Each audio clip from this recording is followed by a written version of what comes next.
Okay, so posture and back pain, posture and glutes, pregnancy and postpartum posture. So posture is dynamic. It's always in a state of flux, and it's it's really driven by your habits and also your mood. Like in a simplistic form, if you see someone walking down the street like this, you can kind of guess their mood. But if you see someone kind of bright-eyed and up here, you can kind of guess their mood. So mood and posture are very much linked. Now, pregnancy posture, of course, the body changed a lot. Some muscles were stretched, some muscles were tightened, some muscles were overworking, some muscles were underworking. That's the nature of it is. And we want to, in the postpartum period, remind the body it's not pregnant and move it to its more neutral kind of center of gravity. It's common in pregnancy that everything gets pulled forward, and we can stay here postpartum, especially when glutes are weak and core is weak. Then we're in this habit to hold baby, or we just feel like if we squeeze our bottom, it's much more comfortable, but generally the low back then will start to give out. So this is often where we see a posture, the pelvis far forward, and it feels like all your weight's on the front of your toes. So this is a wonderful habit that you can start getting into when you're standing and going about your day. So this is just a piece of string with a stone at the end. So ideally, pelvis, we don't want it slung forward. We want the pelvis to be back over the feet back here. And that's going to put everything, it's automatically from down at the floor all the way up, it's going to put everything in a better alignment. And that's something that's going to be very helpful for strengthening and waking up the glutes, restoring pelvic floor, low back health, diastasis, and so on and so forth. So there's a couple of bones. If I put my hand at the top of, there's like a little, at the top of my thigh bone here, I'll feel a bone. And I turn my foot, I'll feel this bone like this spinning in and out. So this is the one bony landmark. So if that's my pelvis, I'm at the side, it's that bone. It's that bone there. Okay, I want to try and find. So that's the top of the outer thigh. So I want to try and get from that bone, hang that plumb line down, and it's just going to go and sit at my ankle. In fact, slightly in front, but we don't have to be pedantic. We can just kind of think that bone over my ankle. It's one kind of straight line, okay? So here, if hips are slung forward and I measure down from that bone, you can see that that plumb line is down by my baby toe.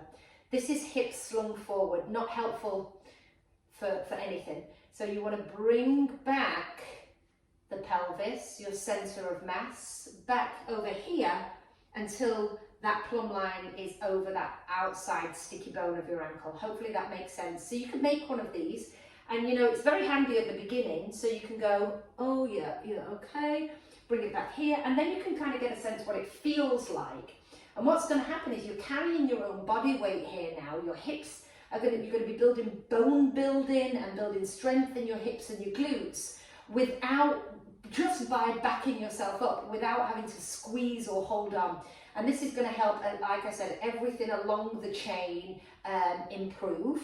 So backing yourself up is one of the lifestyle habits, one of the simplest things that you can start to do, and to start better balancing your body and resolving many problems. Pelvic floor will be a much happier length.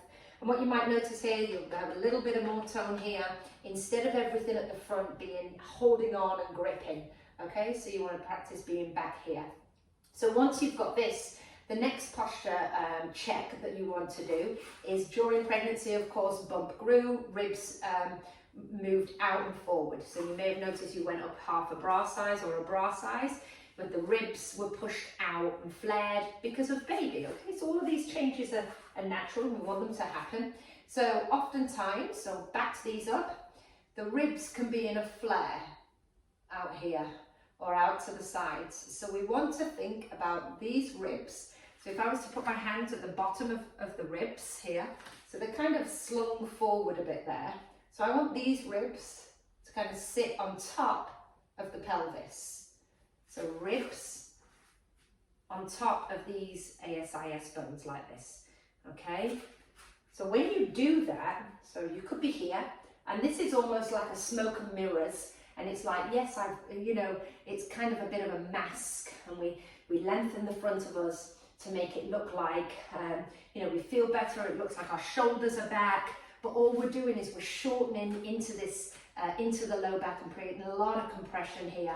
And this posture is something that's forced, and we really want to move away from those compensations. Okay, so back here, so notice where my ribs are, and I want to think about dropping the ribs. Drop the ribs. And that's going to, when you get these ribs over the pelvis, that's going to put the spine in a healthier position, okay? And you'll notice it immediately. Here, up tall, you're shortening the back, the ribs are flared, and there's a compression and a tightness. Drop the ribs in their optimal position, and then the lower back's going to be healthier and happier. So now already, just by doing this, I'm feeling more tone through the glutes. I'm not squeezing them, but they're working to keep me upright. My lower back's at a nicer place, and that's going to put all the abdominals on a better length tension. Here, lengthens abdominals. They're already lengthened and weak after pregnancy, so we don't want to be enforcing that. Now, the downside is, when you do this, it will uncover your true upper body posture, okay? So I'm exaggerating it, but if I've put the ribs over the pelvis, it might feel that you're like this.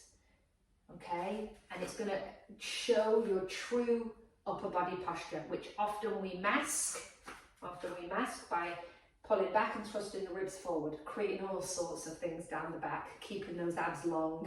Okay, so drop the ribs. So then you're going to kind of get an idea of, right, okay, what's this like? And you might say, right, okay, maybe the shoulders are rounded, maybe I do have a forward head when I do this. So it's going to kind of give you a window and say, well, I need to do opening pecs, some pec release. I need to start bringing in some rows in to start strengthening that upper back and getting those shoulders back. So just starting to be aware, we want ribs over pelvis, not ribs flared, ribs over pelvis.